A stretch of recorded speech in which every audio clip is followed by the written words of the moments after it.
Hello guys, welcome back to day 2 in Shirdi. Day 2 ఒక మంచి అల్లం టీతో స్టార్ట్ చేసాం. ఈరోజు మనం ముక్తిధామ్, నాసిక్, పంచవట్, త్రియంబకేశ్వర్ టెంపుల్స్ని మనం ఎక్స్ప్లోర్ చేస్తున్నాం. డైరెక్ట్ షిరిడి నుంచి మనం టెంపో బుక్ చేసుకోవచ్చు. పర్ పర్సన్కి 300 చార్జ్ చేస్తారు. ఇది టెంపుల్ దగ్గరలో శ్రీ కృష్ణ ఉడిపి రెస్టారెంట్ దగ్గర ఒక చిన్న స్టాల్ ఉంటుంది. Tour and travellers daily services. మీరు బ్రోకర్స్ని కన్సల్ట్ చేయొద్దు, చాలా ప్రైస్ చెప్తారు. డైరెక్ట్గా గైడ్స్ ఉంటారు, వాళ్ళని అప్రోచ్ లేదు. మేము చాలా ఎక్కువ మంది వచ్చాము, మేము పర్సనల్గా వెళ్ళాలి అనుకుంటే ఇలా ఒక ఫ్యామిలీ మొత్తం ఒక టెంపో బుక్ చేసుకొని, లేకపోతే క్యాబ్స్ మీద కూడా మనం డైరెక్ట్గా వెళ్ళిపోవచ్చు. నాసిక్కి స్టార్ట్ అయ్యాము. యాక్చువల్లీ నేను నైటే ఒక మినీ వ్యాన్ అనేది బుక్ చేసుకున్నమాట. సో అక్కడికి తీసుకొని వెళ్ళిపోయి అక్కడ ఉన్న ప్లేసెస్ అన్ని కూడా వాళ్ళే తీసుకొని వెళ్ళిపోతారు. అక్కడ దర్శనం అయిపోయాక బ్యాక్ టు షిరిడి మళ్ళీ.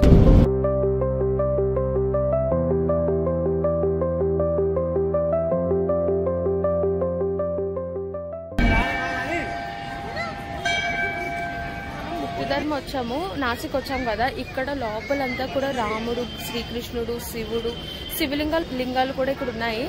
అండ్ ఆల్సో ఇంకోటి ఏంటి అంటే మనకి రామాయణం ఎలా జరిగింది, రామాయణం గురించి ప్రతి ఇంచ్ కూడా లోపలంతా కూడా మనకి వాల్స్ మీద రాసి ఉన్నదన్నమాట. అండ్ ముక్తిధామ్ది ఎంట్రన్స్ ఇది. సో లోపలికి ఫోన్స్ నాట్ అలౌడ్ అని చెప్పారు, బట్ వీడియోస్ ఫొటోస్ అయితే తీసుకుంటున్నారు. నేను చూపించగలిగినంత చూపించాను, బట్ మస్ట్ విజిట్. చాలా పీస్ఫుల్గా కూడా ఉంది ఇక్కడ. ముక్తిధామ్ అనేది సర్వదేవతలను పూజించే ప్లేస్. ఈ భవనం అంతా పాలరాయితో నిర్మించారు.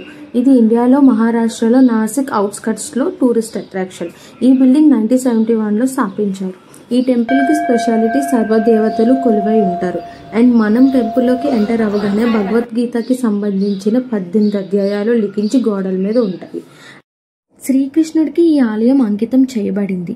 అంతేకాకుండా కృష్ణ ఆలయం గోడలపై కృష్ణుడు మరియు మహాభారత జీవిత దృశ్యాలను కూడా వర్ణించే చిత్రాలు ఉన్నాయి.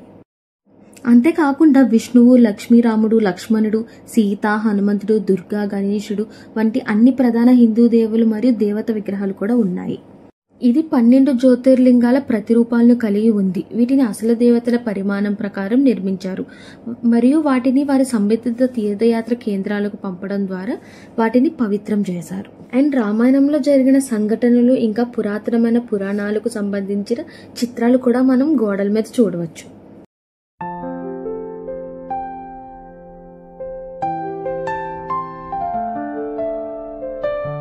ఇక్కడ కంప్లీట్ అయిపోయినాక మనం ముక్తిధామ్ నుంచి పంచవట్కి వెళ్ళాలి. పంచవట్కి వెళ్ళిన తర్వాత అక్కడ మనకి టెంపో ఒక దగ్గర ఆపేస్తారు. అక్కడ నుంచి మనం ఆటోస్ బుక్ చేసుకొని వెళ్ళాలి. మనం సింగిల్గా వెళ్ళినా, ఫ్యామిలీ 4 మెంబర్స్ ఒక ఆటోలో వెళ్ళినా సరే 500 ఛార్జ్ చేస్తారు. అక్కడ దగ్గరలో ఉన్న ప్లేసెస్ అన్ని కూడా వీళ్ళే మనకి చూపిస్తారు, ఆటో వాళ్ళే చూపిస్తారు మొత్తం అంతా. ఫస్ట్ ప్లేస్ మనం వెళ్ళింది పూర్ణకూట్. ఈ పూర్ణకూట్ ఏంటంటే సీతాదేవిని రావణాసురుడు అపహరించి లంకకి తీసుకువెళ్ళిన ప్లేస్ మాట. ఇది ఒక టెంపుల్ లా పెట్టారు, చాలా ఓల్డ్ పురాతనమైనది.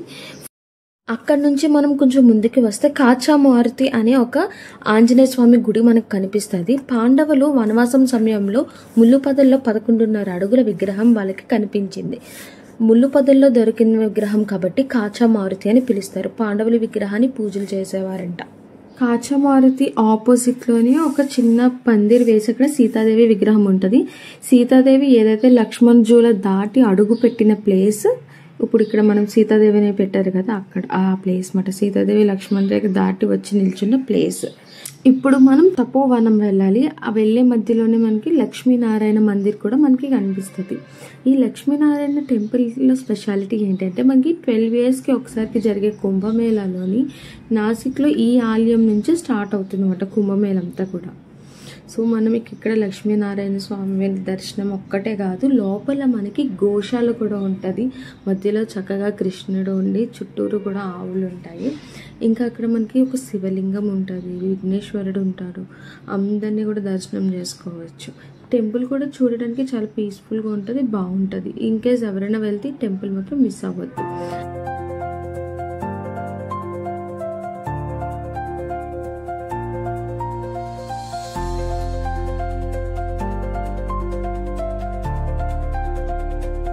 ఇక్కడ నుంచి కొంత దూరం వెళ్తే తపోవనం చేరుకుంటాం. ముందుగా మనకి లోపలికి వెళ్ళగానే పెద్ద వినాయకుడి విగ్రహం ఒకటి దర్శనం అవుతుంది. అది దర్శనం చేసుకున్న వెంటనే వినాయకుడు ఎదురుగానే మనకి మెట్లు కనిపిస్తాయి. ముందుగా మనకి లక్ష్మణ స్వామి ఆలయం కనిపిస్తుంది.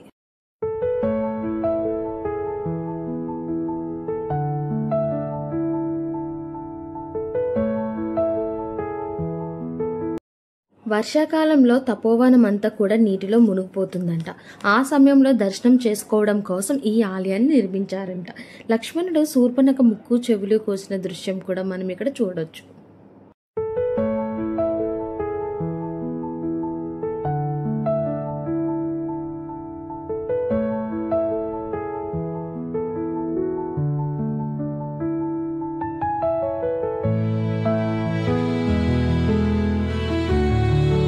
ఇక్కడ లక్ష్మణస్వామి మనకి శేషనాగ అవతారంలో దర్శనమిస్తారు.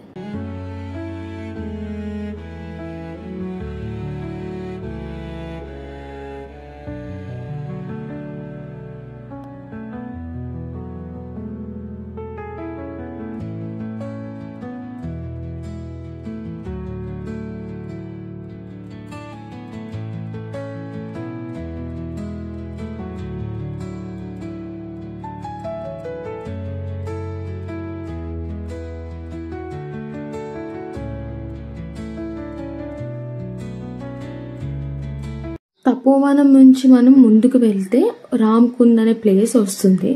ఈ ప్లేస్లో స్పెషాలిటీ ఏంటి అంటే దానికి ఉన్న పురాణం ఏంటి అంటే శ్రీరాముల వారు ఇక్కడే స్నానం ఆచరించేవారంట. అందుకే దీనికి రామ్కుండ్ అనే పేరు వచ్చిందంట. ప్రతి 12 సంవత్సరాలకి ఒకసారి కుంభమేళ జరిగే 4 ప్లేసెస్లో ఇది కూడా ఒక ప్లేస్. అంతేకాకుండా రాముల వారు తమ తండ్రి దశరథ మహారాజుల వారికి ఇక్కడే పిండ ప్రదానం చేశారు. ఇక్కడ పిండ ప్రదానం చేస్తే పూర్వీకులకు మోక్షం లభిస్తుందని ఇక్కడ అందరూ కూడా నమ్ముతారు. ఇక్కడ గోదావరి, అరుణ, వరుణ నదులు సంగమిస్తాయి. ఈ ప్లేస్ ని త్రివేణి సంగమం అని కూడా అంటారు.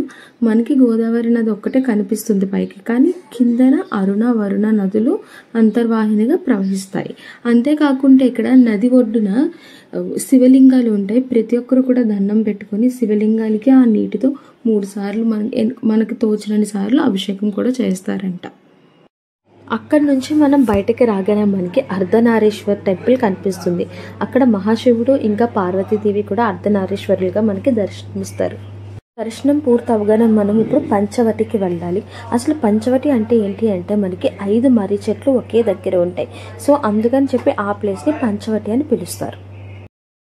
అక్కడ మనకి హరహరేశ్వర్ మహాదేవ శివాలయం లాంటిది కనిపిస్తుంది. అందులో మన చేతులతో మనమే స్వయంగా పూజ, అభిషేకం మనం చేసుకోవచ్చు. పక్కనే 10 రూపీస్ ఇస్తే ఒక బుట్టతో పువ్వులు ఇంకా చెంబుతో నీళ్లు కూడా అభిషేకానికి వాళ్ళే ఇస్తారు.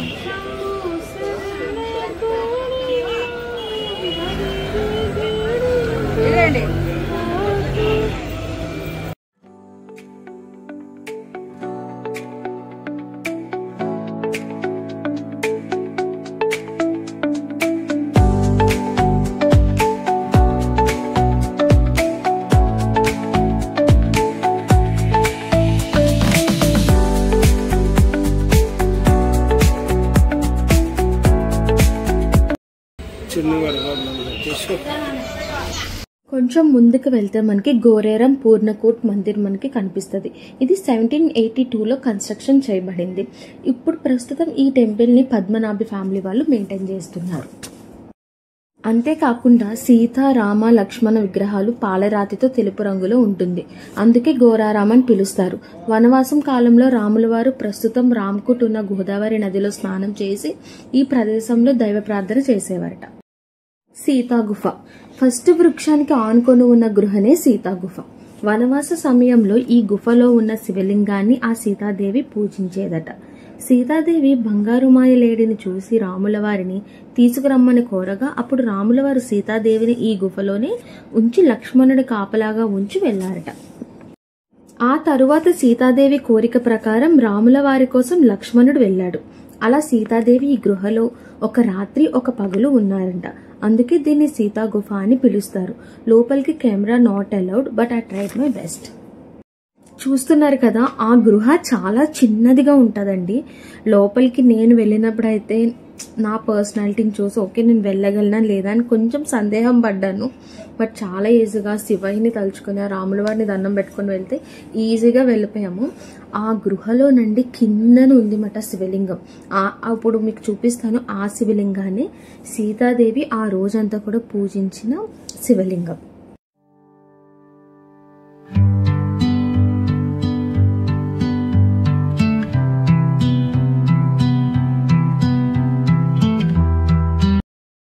సీతాగుఫ నుంచి బయటికి రాగానే సీతాగుఫ ఆపోజిట్ లోనే సీతాహరణ్ అని ఒక ఎగ్జిబిషన్ లాగా ఉంటది. దాని ఎంట్రీ కాస్ట్ 1 రూపీ మాత్రమే. ఇందులో సీతాదేవి బంగారు లేడీని కోరడం, సీతాదేవి వంట చేసుకునే విధానం, రావణాసురుడు సీతాదేవిని అపహరించడం బాగా చిత్రీకరించారు.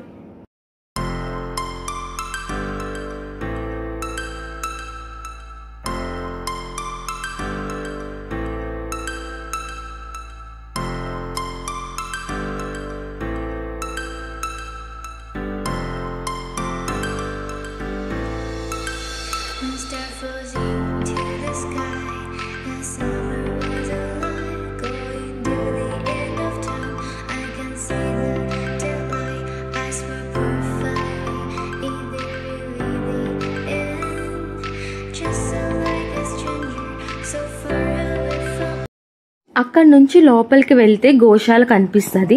అక్కడ ఆవులకు పెట్టే మేత అంతా కూడా మనకి అమ్ముతారన్నమాట.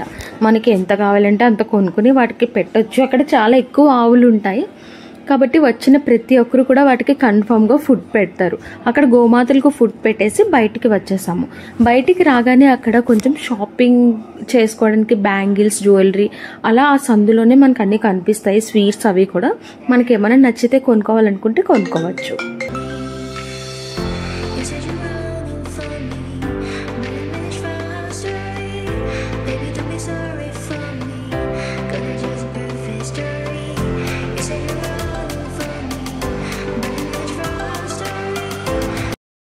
అక్కడి నుంచి కొంచెం ముందుకు వస్తే మనకి కాలారాం టెంపుల్ కనిపిస్తుంది.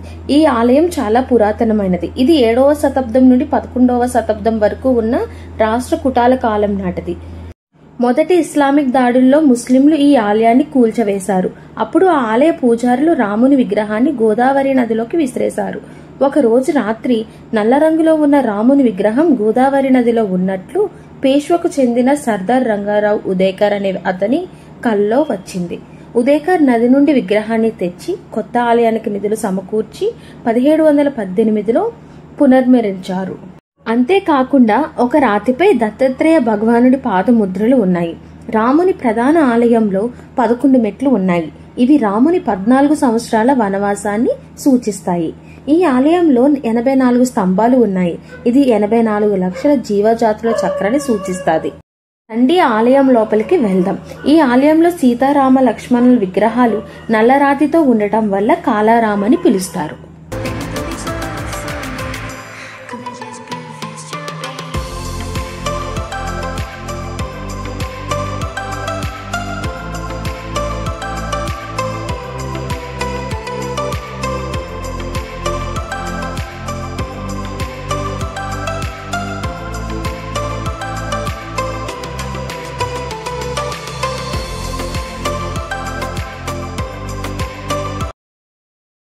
ఇప్పుడు పంచవటి నుంచి 30 కిలోమీటర్ల దూరంలో ఉన్న త్రియంబకేశ్వర ఆలయానికి వెళ్ళబోతున్నాం.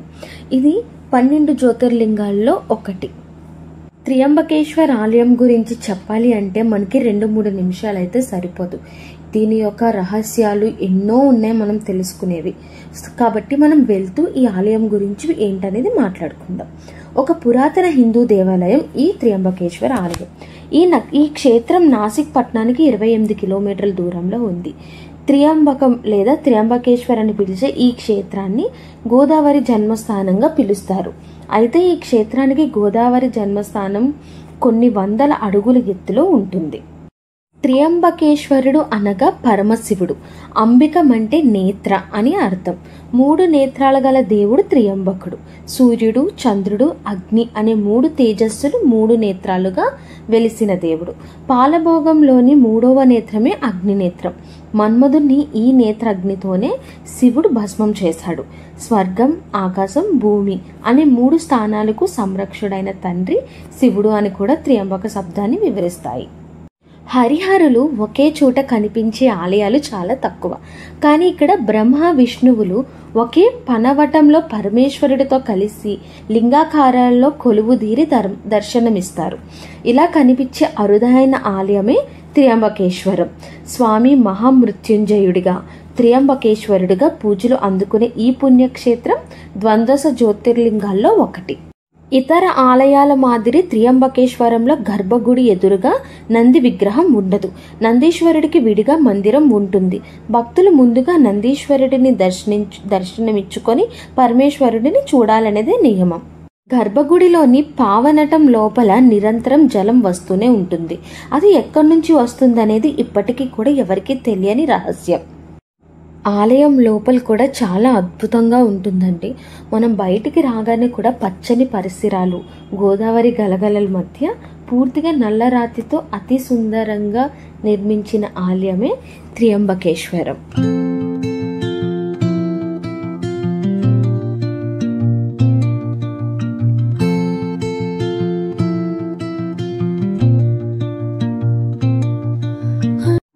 That's it for day 2 in Shirdi, Nashik, Panchavati, త్రియంబకేశ్వరం ఎలా జరిగింది ఏంటి అని చూసారు కదా. ప్లీజ్ మీకు నచ్చితే like, share, comment and do subscribe అండి.